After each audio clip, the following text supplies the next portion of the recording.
Você está ouvindo Customer Lovers, o podcast da Kentricus e especializado em centralidade no cliente. Um oferecimento High Platform. Muito bom, gente, muito bom. Sejam bem-vindos a mais uma aula da turma 3 do Experience Maker, curso de formação de profissional de CX. E esse aqui a gente tem um dos nossos convidados, é o Renato Vieira. Eu já vou passar a bola para ele, para depois ele se apresentar aqui. Então, a ideia é o seguinte, gente, qual que é essa dinâmica? A gente vai aqui explorar o Renato com todas as informações e a sua experiência com CX. Ele já teve a oportunidade de palestrar no XLab, ele tem conteúdos fantásticos aqui. É óbvio que uma hora, que é o nosso bate-papo aqui, que vai até às 8, seria pouquíssimo tempo para ele compartilhar tudo que ele já vivenciou aí nesse universo.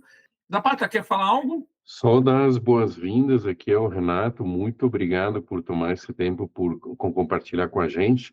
Você tem aqui, cara, um monte de gente, primeiro apaixonada pelo tema, segundo trabalhando em cima do tema, desenvolvendo, e é um grupo eu diria até de heróis ainda, porque CX no Brasil ainda está nos primórdios e a gente está explorando ao máximo. Então, fica à vontade aqui também para interagir com a turma e deixo todo mundo à vontade para extrair o máximo aqui do nosso grande convidado. Obrigado, Renato. E muito bom. Aqui o objetivo é a gente falar. Então, Renato, primeiro, mais uma vez, obrigado por aceitar o convite para esse bate-papo com a gente, com essa turma. E antes de começar, a gente queria que você contasse um pouco rapidamente sobre a sua trajetória até se tornar gerente de CX na RD Station e como surgiu o seu interesse em CX e qual foi o seu ponto de partida nesse universo aqui. Boa. Bom, primeiro de tudo, obrigado pelo convite. Eu adoro fazer essas conversas. Peço que realmente não seja um monólogo aqui, eu e o Léo, né? Vamos trocar ideias, porque eu também aprendo muito nessas conversas.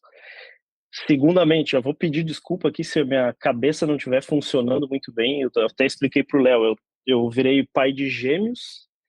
E vamos lá. Bom, como que eu comecei, né? Como que eu cheguei até a gerência ali como líder hoje do time de CX da RD?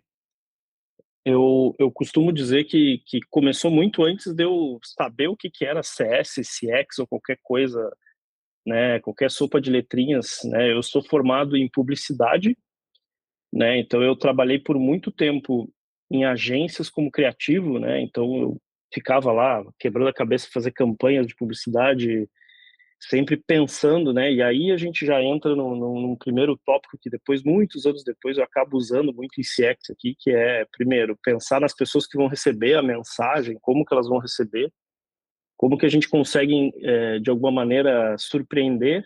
E muita coisa que eu usava lá atrás, né, da parte de design, porque eu acabei migrando muito para essa linha de design, eu era designer mesmo, que eu acabo aplicando hoje, né, tanto em design de serviço, em dinâmicas, enfim. Então, lá atrás, eu já, de alguma maneira, nem sabia que eu ia chegar aqui, mas eu tento sempre cruzar esses conhecimentos, né? Depois, eu tive uma fase que eu empreendi, então eu tive enfim, como todo jovem, né, tive um bar, né, um bar e um restaurante ali, e lá nesse bar foi também uma outra, eu brinco que foi um ano foi menos de um ano de uma pós-graduação, assim, porque tive que aprender desde controle de estoque até como mitigar risco e problema com o cliente.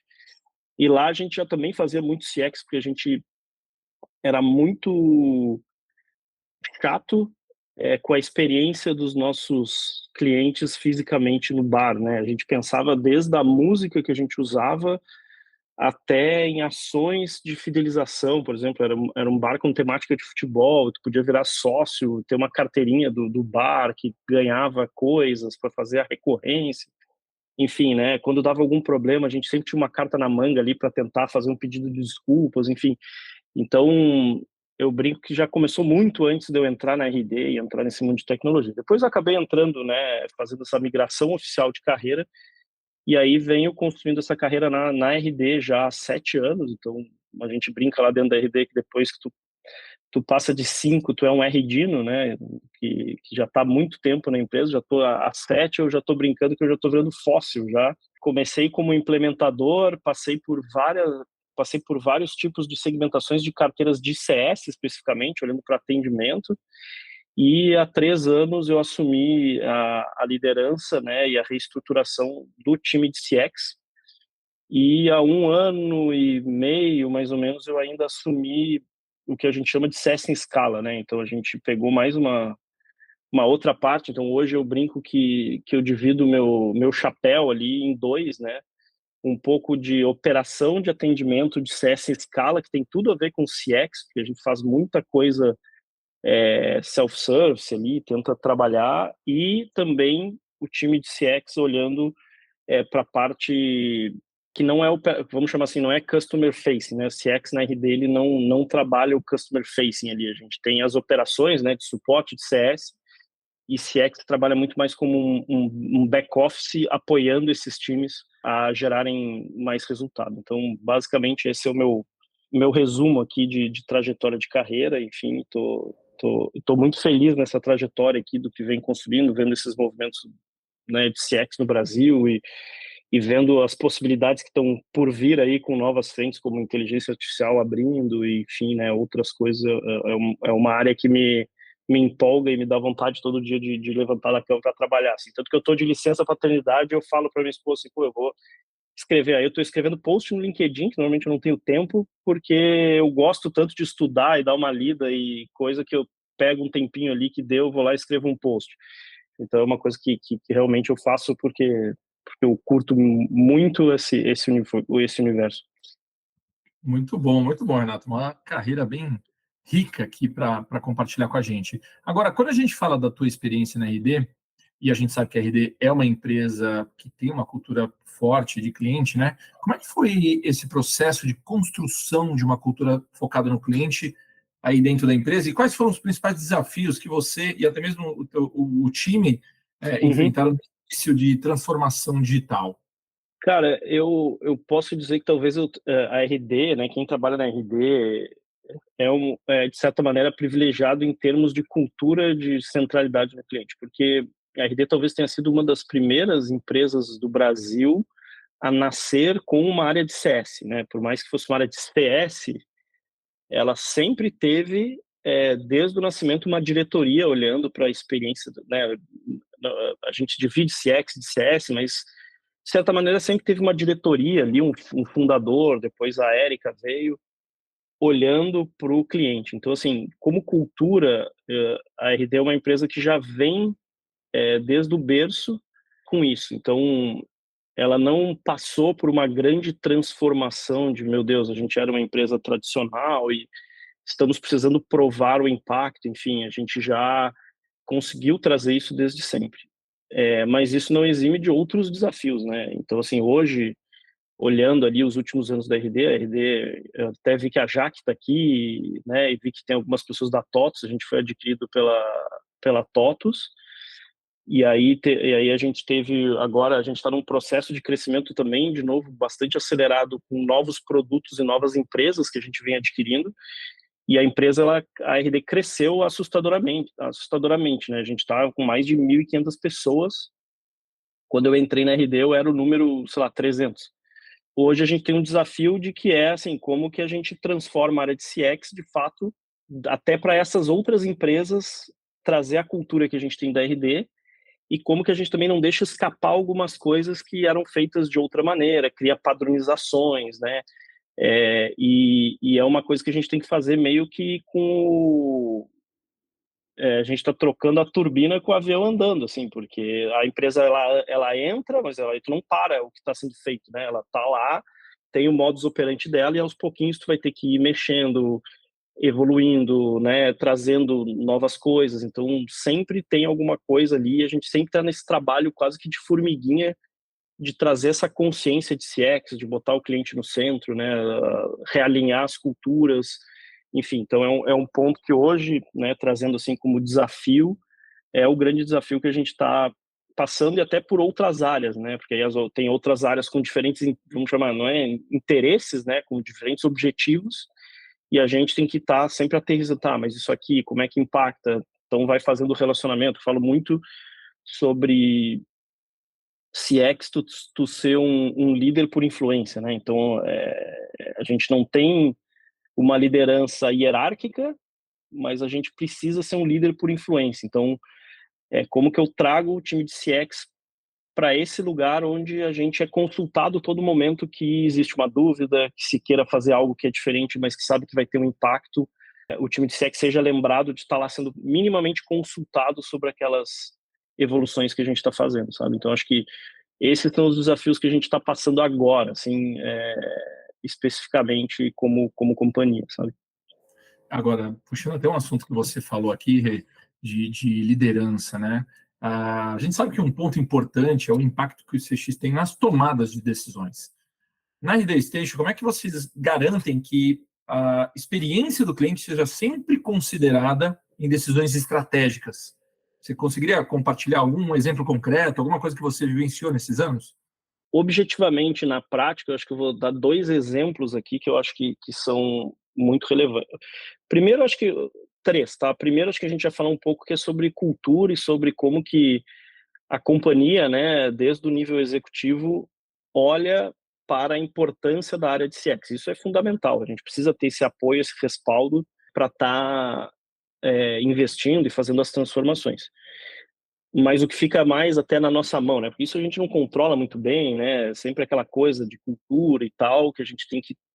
O que está na nossa mão? É trabalhar isso. Então, primeiro, rituais, né? Então, como que a gente estipulou diversos rituais de CX com outras áreas, com áreas, né? A gente mapeou quais são todas as áreas principais relacionadas e criou os nossos relatórios. Por exemplo, o mais tradicional deles, que é o que mais eu digo que efetivamente funciona hoje, é o VOC, né? O Programa de Voz do Cliente. Ele virou um grande hub de informação. Então, a gente tem um ritual mensal de reportar o que está sendo dito em todos os canais, feedbacks, analisar qualitativamente, e a gente reporta isso para toda a companhia, né, tanto do nível... acessa esse reporte desde analistas até os executivos. Trimestralmente, a gente faz uma reunião de VOC, que é para gerentes assim, onde a gente traz daí os compilados e quais são as recomendações que CX está trazendo ali para aquele momento que a gente está passando, o que vem aparecendo. Dentro desse programa, a gente também criou diversos dashboards e lugares de consulta, né? Então, por exemplo, um PM, no momento que ele está fazendo lá o desenvolvimento de uma feature, né? Alguma coisa assim, ele tem uma dúvida sobre como que o cliente pensa determinada feature. Hoje a gente já conseguiu criar um processo que ele sabe para quem ele deve consultar isso dentro de CX, ou que lugar ele tem que ir lá para consultar dentro de CX e pegar essas informações para que ele absorva isso na hora que ele vai desenvolver, porque assim, CX não vai conseguir estar em todos os lugares olhando para o que o desenvolvedor está lá desenvolvendo. Então a gente tem que meio que transferir esse conhecimento que a gente tem ali para todas as áreas da companhia. E um segundo ponto que eu comentei aqui, que eu já falei um pouco, é sobre influência. Então, assim, tem um trabalho de formiguinha aqui gigantesco de conscientização das áreas. Então, eu brinco, assim, que eu tenho épocas do meu ano que eu tenho reuniões individuais, né, de one-on-one, com praticamente todos os gerentes. Assim, uma vez eu contei, eu tinha 15 one-on-ones com gerentes de diferentes áreas. Por quê? Alinhar pontos, né? Olha, o que está acontecendo na tua área aí? O que vocês estão falando? Pô, a gente está vendo isso aqui acontecer. O time do financeiro lá está vendo isso aqui. Vamos se juntar aqui para transformar isso talvez num projeto. Então, assim, como que a gente consegue criar uma força, né? Porque eu sozinho lutando para levar uma coisa para frente, talvez seja muito pequena, né?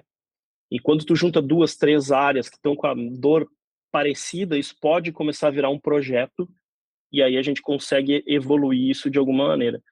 Então, tem o trabalho de formiguinha, tem os rituais aqui que a gente coloca, tem a parte de cultura ali também, que é super importante. Então, em linhas gerais, é isso que a gente vai trabalhando. E aí a gente vai tendo, assim como eu dei o exemplo do VOC, a gente vai tendo várias frentes aqui. Por exemplo, uma frente que a gente está puxando agora, que é relativamente nova, é uma frente de CRM no sentido de relacionamento com a base de clientes. Como a gente virou multiproduto, né? Então, hoje a gente tem uma estratégia de vender para os clientes, e os clientes são finitos, né? A gente não é como o mercado, que ele é maior, né? E eu não posso impactar esse cliente de diferentes formas, e muitas vezes. Então, a gente está criando uma área de CRM ali para cuidar o que a gente está comunicando, quando, para qual cliente. Cara, isso é um trabalhão gigantesco, assim, porque de certa maneira, tu espeta ali interesses de outras áreas. E, cara, trabalho de formiguinha. Dá ruim, tu vai lá, dá o feedback, traz de volta, cria um processo, testa o processo, traz as pessoas para colaborar, para criar o processo, testa, aplica, e aí a gente vai iterando em cima disso. Então, assim, não tem muito segredo, mas eu dividiria nesse ponto, assim, de cultura, né, que é uma coisa mais ampla, rituais, a parte de liderança ali, de gestão de pares, e uma segunda que é o dia a dia ali, que a gente tem que ir encontrando o erro e dando feedback e tentando alinhar as coisas para ir acertando e criando, e iterando e evoluindo, sabe? Então, acho que seriam esses os pontos aqui que hoje eu percebo mais. Muito bom. E assim, eu digo que cada empresa tem o seu jeito, né?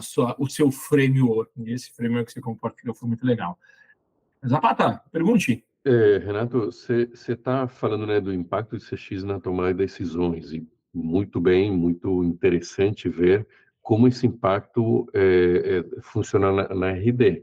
O natural é a gente querer atender a esses pedidos dos clientes que você vai percebendo aí por toda essa arquitetura de VOC que você comentou. Uhum.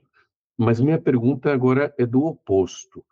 Como é que fica o não? Ou seja, vocês têm acho que são duas perguntas. Primeira, vocês têm o conceito do cliente fit e não fit?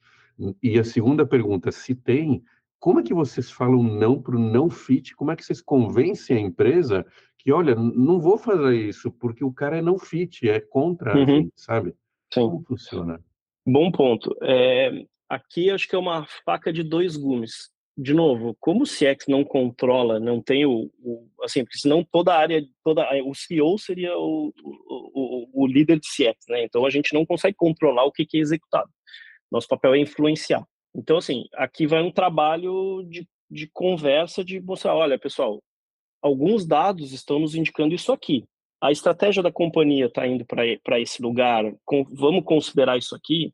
Ah, vamos considerar. E a gente vai lá e vai abrir mais dados, vai fazer outros estudos, e aí vai entender o quanto faz sentido evoluir aquilo ou não. E aqui a gente tem que avaliar não só o fit do cliente, mas tem que avaliar custo, né? Ah, daqui a pouco eu tenho uma solução de CX super linda lá, que vai resolver metade dos problemas que eu tenho, mas ela custa um caminhão de dinheiro que naquele momento ela é inviável. Então, assim, acho que esse é um ponto que a gente precisa lidar dentro de CX, é um ponto que eu trabalho muito com o meu time, assim, porque como a gente é muito customer, né?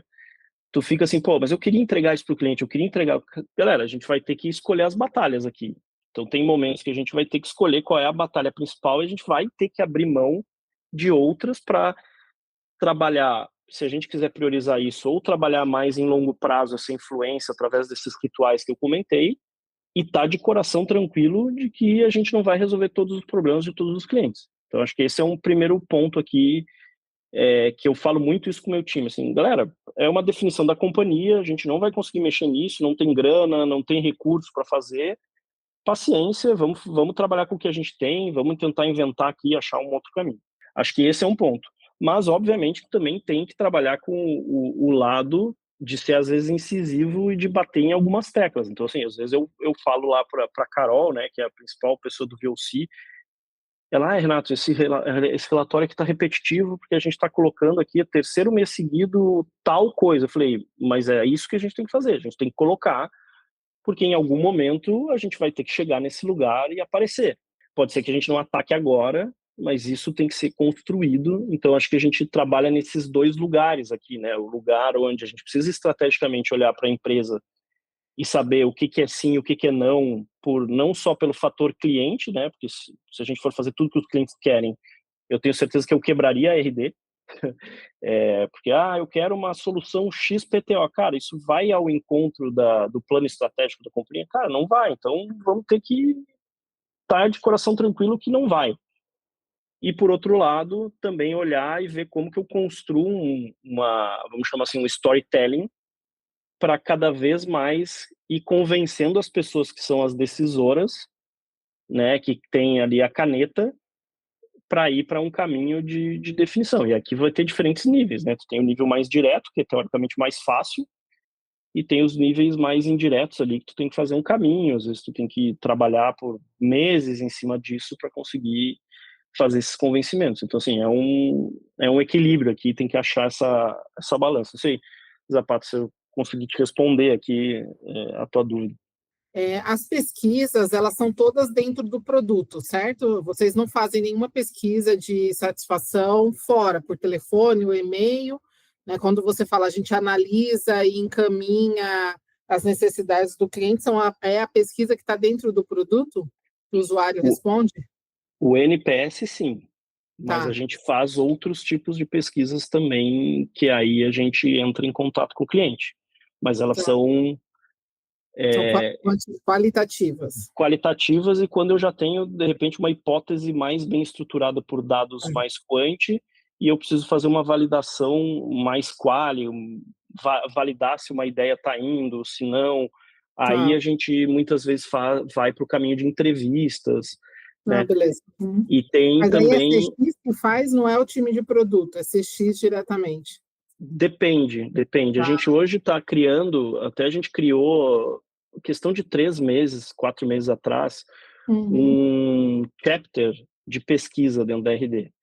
Esse chapter de pesquisa ele está sendo capitaneado pelo time de produto, porque eles têm um time ali de UX Research, e Isso. a pessoa de customer, de voz do cliente, ela está dentro desse chapter para ser mais um braço ali. O que a gente vem falando muito na RD ali, eu acho que a Bird usa esse conceito, eu acho que ele vem da Reforge, que é o feedback river, né? Então a gente quer ter um rio de feedbacks passando, e a gente consegue entrar nesse rio e pescar aquilo que a gente precisa para determinado momento. Né? Então esse chapter de pesquisa ele funciona dessa forma. A gente tem lá o VOC, a gente tem várias pesquisas, e a gente levanta hipóteses. Olha, a gente tem a hipótese nesse momento aqui de que X problema está relacionado a isso aqui.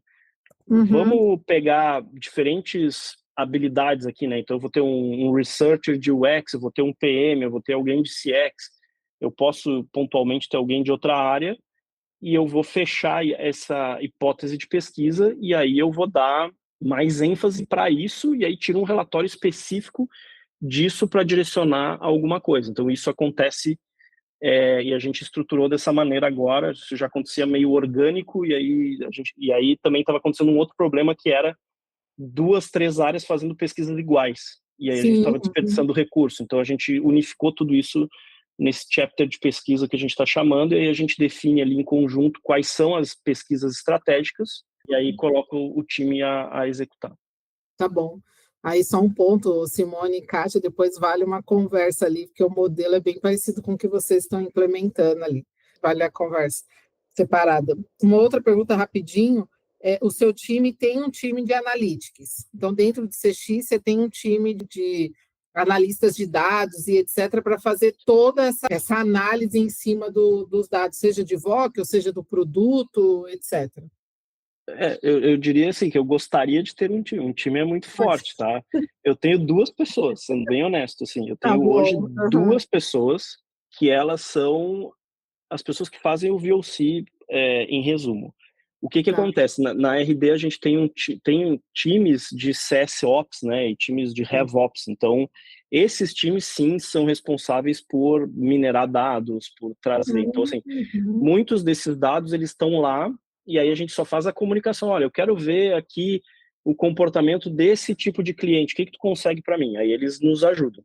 Mas a compilação dos dados de VOC, então, até eu vi que eu vou aproveitar e talvez responder a Franciane aqui sobre que dados que a gente usa. Então, assim, a gente pega NPS, a gente pega dados de motivos de abertura de chamado no suporte, a gente pega respostas de CSAT de reunião, a gente pega motivos de cancelamento, a gente pega...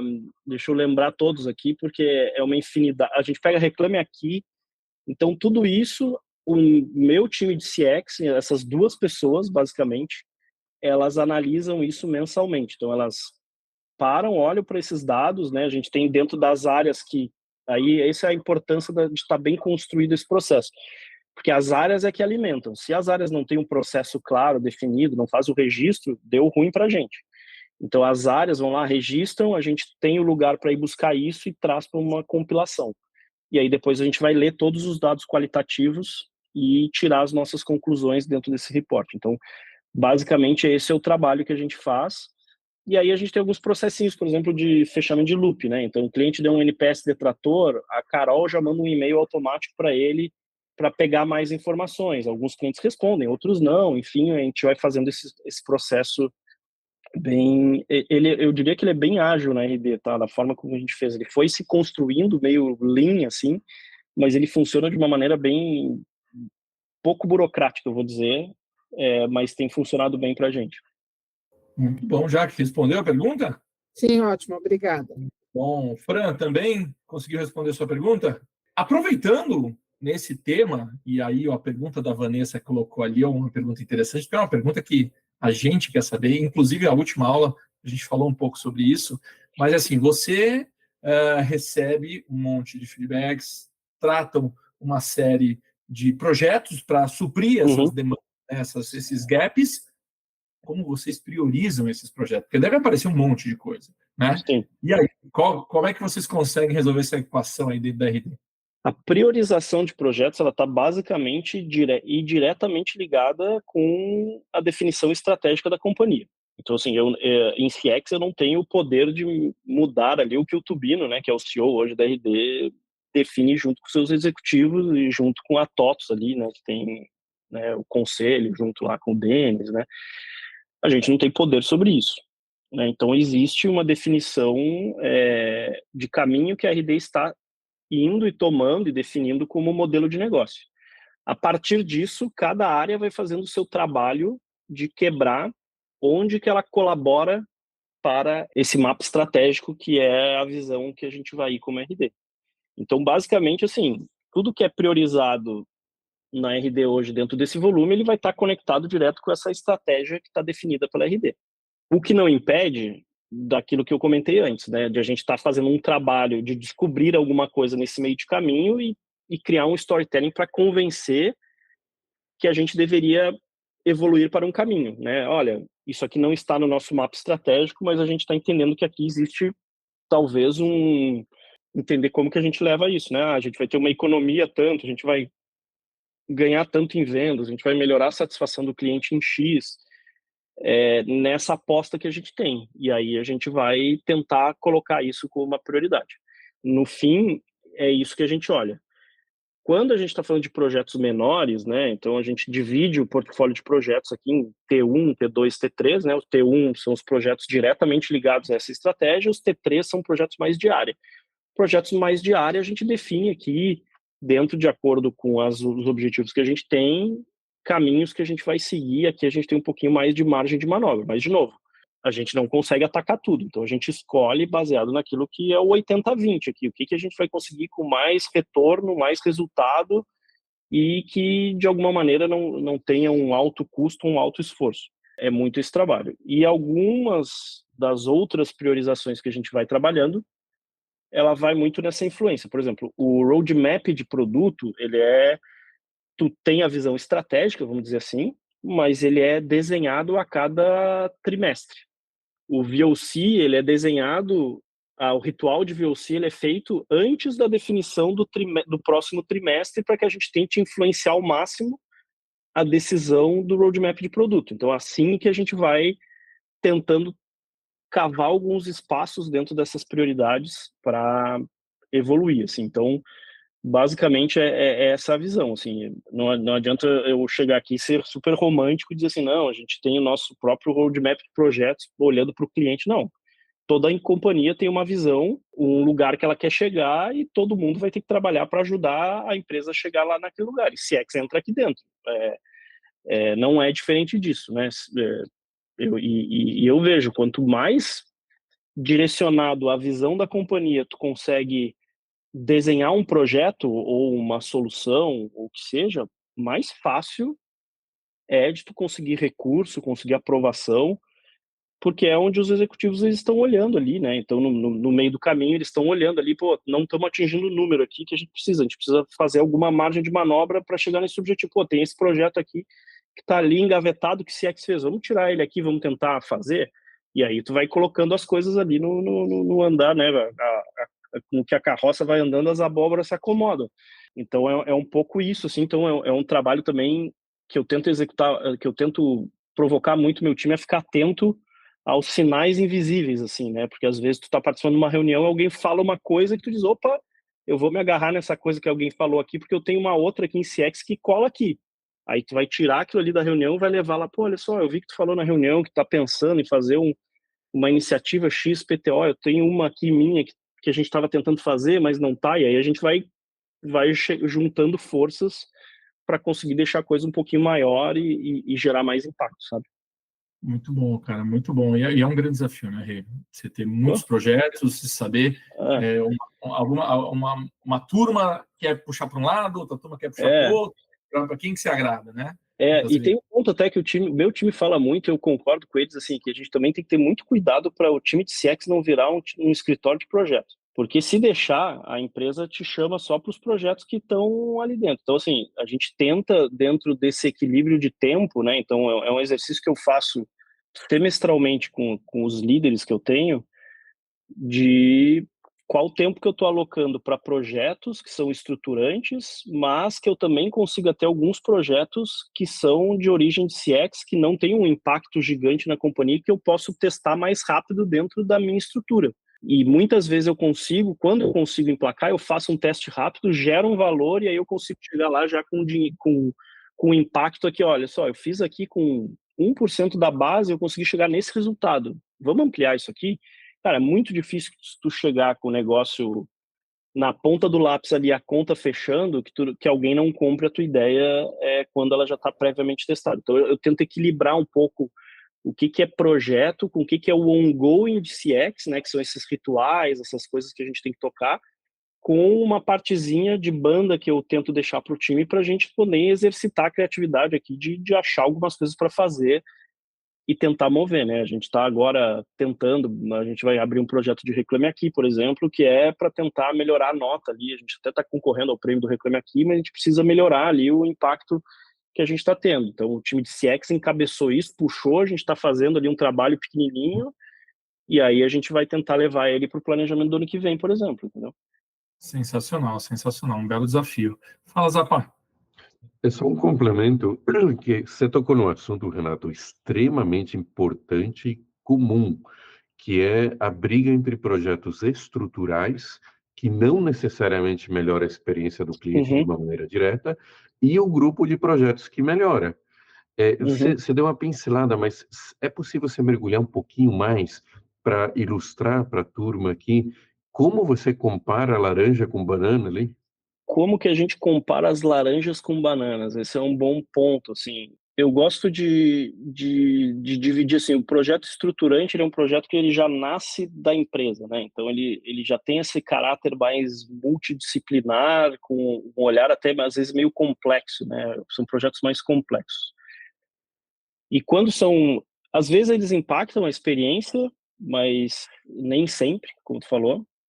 E os de experiência, a gente tenta trabalhar mais dentro de casa num formato mais pocket mesmo, assim. Então, as ideias que a gente surge, por exemplo, pegamos um problema do VOC aqui, cara, isso aqui é rápido de fazer, se a gente mover 2, 3 pessoas aqui, um time de processo e mexer isso aqui e aquilo ali. Eu gosto muito daquela régua de risco, assim, sabe? Qual é o tamanho do risco que eu tenho se eu fizer uma determinada ação? Pô, ele tem um risco alto, cara, isso aqui eu preciso de uma aprovação, eu não vou mexer nesse negócio aqui. Eu vou dar um exemplo aqui que ele é bem atual. Eu defendo que a gente tem que ter um botão de cancelamento dentro do produto.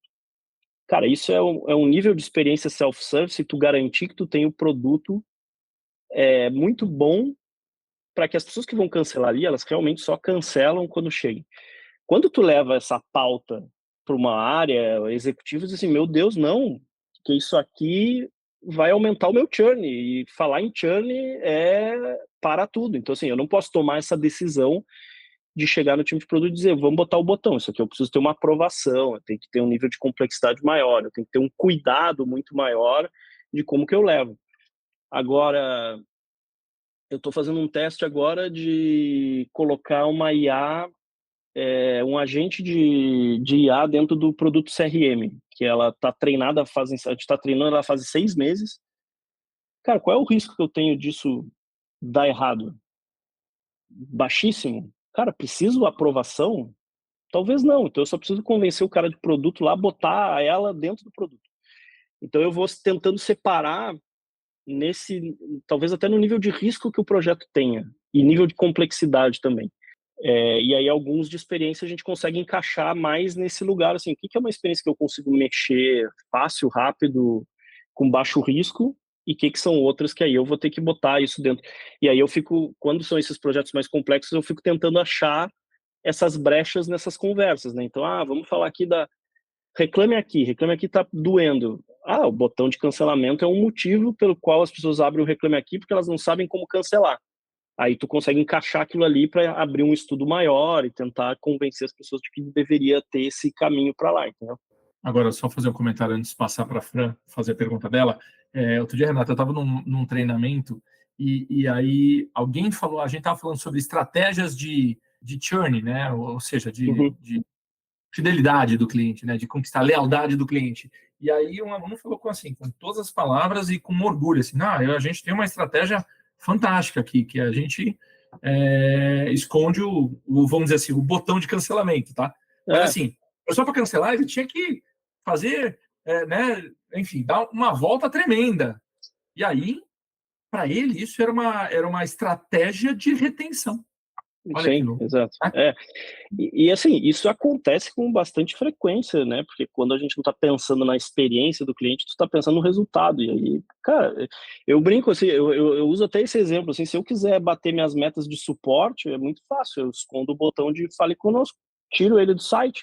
Mas aí o que aconteceu? Eu vou dar esse exemplo de case de insucesso, né? Que eu acho que é legal, às vezes a gente fica falando tanto de coisas legais, né? A gente fez a migração há 2 anos atrás do Zendesk para o Salesforce e para o Service Cloud.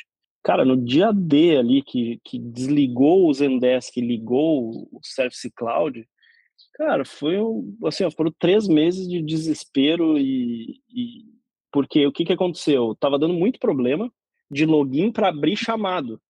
Ou seja, se eu fosse olhar o número de contact rate no iCru, estaria ótimo. Pô, ninguém tá abrindo mais chamado. Delícia.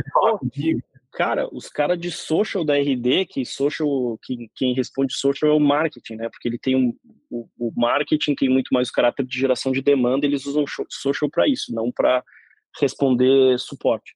Os caras do marketing estavam enlouquecidos com a gente, porque eles não sabiam nem como começar a responder, porque assim, o cara saiu da central de ajuda e foi para rede social e foi pro LinkedIn. E aí, cara, foi um Deus nos acuda, assim, até a gente conseguir, a gente, graças a Deus, acertou isso depois, mas essa estratégia é uma estratégia, é um falso positivo, não resolve. Exatamente isso, né? A Fran tinha uma hora levantada a mão, só que agora ela escreveu aqui, não sei se é essa a mesma pergunta, tá, Fran? Vou ler aqui, ó. Renato, se você pensar no início do CX para hoje, qual foram os ganhos durante essa sua jornada e quais valeu a pena o sofrimento versus hoje? Nossa, essa aqui tá profunda, essa... Tá poética. Então, eu acho que o principal ponto que eu vejo de ganho, eu acho que não tá ganho ainda, mas eu já vejo isso, eu perceber que o crescimento da empresa está vindo com o crescimento da percepção sobre CX. Eu acho que CX nasceu pequenininho, olhando só para a área de CS ali dentro da RD, há um tempo atrás e tal, e eu olhava muito ali para essa área de CS. Hoje a gente já é muito mais matricial, então a gente já consegue influenciar muito mais todas as áreas. Foi fácil? Obviamente não, foi muito sofrido, porque assim, é aquilo que eu comentei no início, trabalho de formiguinha, acontecer, né, como eu falei, dava uma merda lá, tu tinha que ir lá falar com a pessoa, pô, olha aqui, por que vocês não falaram com a gente? Vocês fizeram o rollout do negócio no produto, assim, vou dar um exemplo aqui, eu tô puxando uns exemplos da memória que eu acho legais. A gente criou um processo que a gente chama de Release Management. Esse processo, ele é um processo junto com o time de produto que é para criar uma esteira de lançamento de features. Por quê? Há muito tempo atrás acontecia eu vou dar o exemplo assim, que era o CS tá em reunião com o cliente, e ele vai dizer assim, cliente, compartilha a tela comigo que eu vou te mostrar como que tu faz esse passo a passo aí de enviar um e-mail marketing. O cliente ia lá, compartilhava a tela, pum, tu abria a tela estava diferente do que o CS sabia mexer e ele não tinha sido treinado para mexer naquela tela nova. E aí tu tinha que depender da habilidade do CS de, vamos ali, então clica aqui para a gente ver o que acontece, sabe? E aí a gente criou uma esteira de produto de release, onde hoje nenhum lançamento, a gente aumentou basicamente em 20 vezes o volume de lançamentos que a gente faz em produto, e nenhum lançamento hoje não passa pelo processo de release, que contempla olhar para a comunicação desse release para os clientes, treinar o time interno, seja o time de suporte, o time de CS e pelo time de CX. Então, assim, todos os releases hoje, antes de irem para a rua, eles são, por exemplo, o time treina. Então, hoje não existe mais uma funcionalidade do RD Station que o CS não saiba antes do cliente. Então, assim, isso aconteceu a duras penas, né? Mas hoje a gente já conseguiu. E quando a gente quis implementar esse processo, qual era a resposta dos PMs? Não, vai burocratizar, vai demorar muito para eu vou ficar estocando. Era essa a palavra, estocar feature. Eu vou ter que estocar feature aqui, e meu papel não é estocar feature, eu quero lançar. E hoje a gente vai e fala com a galera diz, não, nossa, o processo de release me ajudou, porque assim, hoje eu vejo que a adoção da funcionalidade que foi lançada ela é muito maior, porque existe um processo, né? Eu brincava, cara, não adianta nada tu lançar uma feature, eu quero adotar features, eu não quero lançar features. Para o cara de produto, ele queria lançar, eu queria que o cliente adotasse. Então, a gente conseguiu achar esse meio do caminho.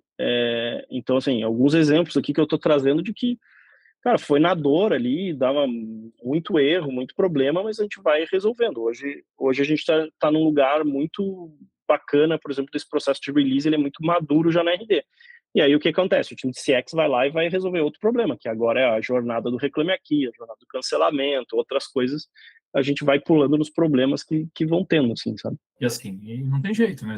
Foi o que a pergunta da Fran falou. Você sofreu, mas valeu a pena. Valeu a pena. Não, a gente olha para trás, assim, quando a gente olha para trás e vê a evolução que a gente teve, esse é um exemplo, né? Acho que a gente fez um lançamento esse ano não, mês passado, que me dá muito orgulho, que é o Hub, a gente chama de Hub de Educação, que é o RD Connect. Ele é uma plataforma de educação que, brinco internamente, a gente começou a convencer as pessoas que era um Netflix de conteúdo para clientes da RD.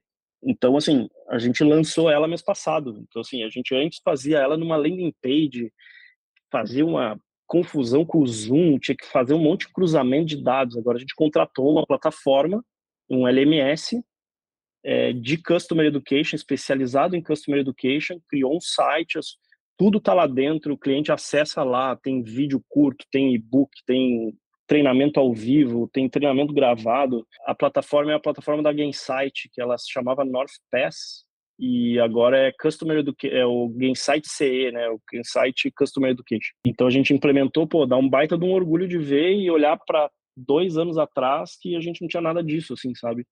E o quanto que a gente conseguiu impactar, até o case da CXPA, que a gente ficou ali entre os 10 do mundo ali, ele passa muito por essa estratégia de educação, onde a gente aumentou cobertura de clientes em quase 25%, sem aumentar o time de CS, né? Então, esses são alguns dados que são muito legais, assim, de perceber a evolução. E isso também nos dá estofo, às vezes, para conseguir que os executivos comprem algumas apostas do que a gente leva. Sim, você traz números, né? Em outros momentos tu conseguiu mostrar números. Então, se o time de CX está trazendo isso aqui, eles já fizeram umas coisas legais lá, sim. Vamos dar, mesmo que ainda não esteja totalmente maduro, vamos dar essa carta branca ali para eles tocarem. Então, isso também ajuda muitas vezes, assim, sabe? De provar o valor da área, né? É crédito. A Simone está perguntando, qual a plataforma? Você pode compartilhar? Essa é a Gainsight Customer Education, a antiga NorthPass, que eles adquiriram há pouco tempo. Muito bom. Para a última pergunta, para a gente finalizar aqui, queria questionar o seguinte. O que você considera que é um próximo passo na RD Station sobre CX, assim, em termos de estratégia, em termos de sei lá, tático, enfim, implementar algum elemento que ainda falta, evoluir alguma coisa que está para um próximo nível? O que você acha? Cara, sei se eu vou falar da RD especificamente, mas eu acho que vou falar no mercado de CX, assim, não dá para não falar mais sobre inteligência artificial, assim, acho que esse é um negócio que, diferente, e até eu sou bem cético no início, quando vem essas tendências muito fortes, e eu lembro muito bem quando, inclusive, o Facebook trocou para Meta do nome por causa do metaverso, e aquele metaverso lá nunca me pegou, né, eu falo assim, cara, isso aqui não é mainstream, assim, sabe? Não é uma coisa que é fácil. Tu tem que ter um equipamento muito, sei lá, os óculos, os negócios. Aquilo nunca me pegou. Eu nunca parei para estudar, porque eu achei, cara, isso aqui deixa rolar mais. Tanto que agora mudou, todo mundo fala de inteligência artificial. Só que a diferença, né, se a gente for comparar para isso, é que a inteligência artificial ela é muito fácil de usar, é muito palpável, tem muita aplicação e aplicação simples para isso. Eu acho que o ponto aqui que vai diferenciar para frente é a gente conseguir extrair o melhor uso dela, né? Acho que para mim esse é o ponto de inflexão que a gente vai, o próximo ponto de inflexão, né? Porque acho que a gente ainda faz coisas muito básicas, né? Eu vou traduzir um texto. Aí tu joga lá no ChatGPT, ele te traduz o texto muito melhor do que o Google Tradutor. Preciso de ajuda aqui para escrever um e-mail e tal. Acho que esses são os usos muito básicos, né? É como que tu consegue transformar a inteligência artificial, porque acho que isso é uma coisa também que está acontecendo. Todo mundo está botando powered by AI e não sei o quê.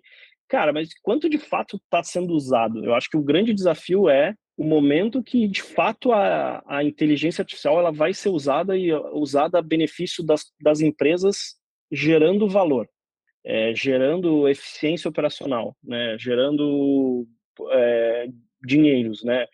Então, eu acho que para mim essa é a grande aposta, assim, que eu vejo que a gente está bem longe ainda de chegar. Eu acho que tem muita coisa acontecendo e a gente não está sabendo como usar elas ainda nessa maneira, né? Então, eu acho que para mim esse é o caminho natural que a gente vai ter como um ponto, né? Que a gente vai precisar e quem não está olhando para isso, cara, começa a olhar já porque aqui eu acho que não, aqui é um lugar que não tem mais volta. Eu acho que outro ponto que até está ligado, de certa maneira, com a AI, né, é questões mais do self-service. Então, assim, eu acho que a gente não percebe, até falei isso numa das palestras últimas que eu fiz, assim, cara, o Netflix já é uma digitalização, né, um self-service da locadora há muito tempo atrás, a gente não se deu conta que é isso. E aí depois disso começou a vir voo, né? Tu faz check-in pelo celular, tu despacha bagagem pelo celular. Então tu vê que isso está virando mais comum, né? Apesar do mercado brasileiro ele ter um nível alto de dependência do serviço, né? Eu acho que o brasileiro por si só ele é um dependente de serviço.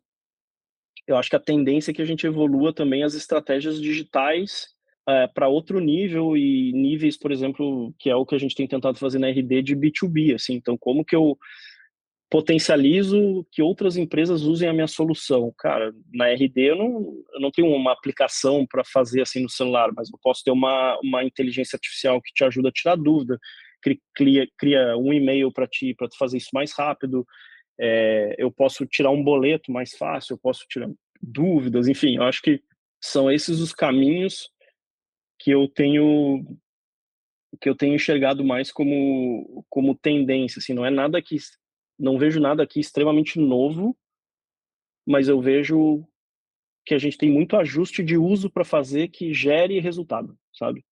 Acho que hoje ainda está tudo tu usa muito ponto, eu uso aqui o TLDV lá, o TLDV para gravar a reunião e fazer um resumo, tá? Legal, eu uso também, tenho usado, me ajuda, mas como que tu potencializa isso na tua operação de atendimento? Pô, isso está integrado com o meu CRM e automaticamente o registro já cai lá. Eu ganhei meia hora do meu dia no CS, essa meia hora eu vou estar trabalhando com um outro tipo de CTA que me gera a oportunidade de fazer uma outra venda, então eu vou compensar esse dinheiro que eu fazia registro lá, que era um tempo morto, né, para um tempo produtivo de venda, por exemplo, para gerar dinheiro. Então, assim, como que a gente vai substituir uma coisa pela outra, né? Como que a gente vai encontrar esse lugar aí que de fato nos deixa mais eficientes, porque é só isso que se fala em qualquer empresa, né? Como ser mais eficiente. Eu acho que a IA é o negócio que vai fazer a gente ficar mais eficiente, assim.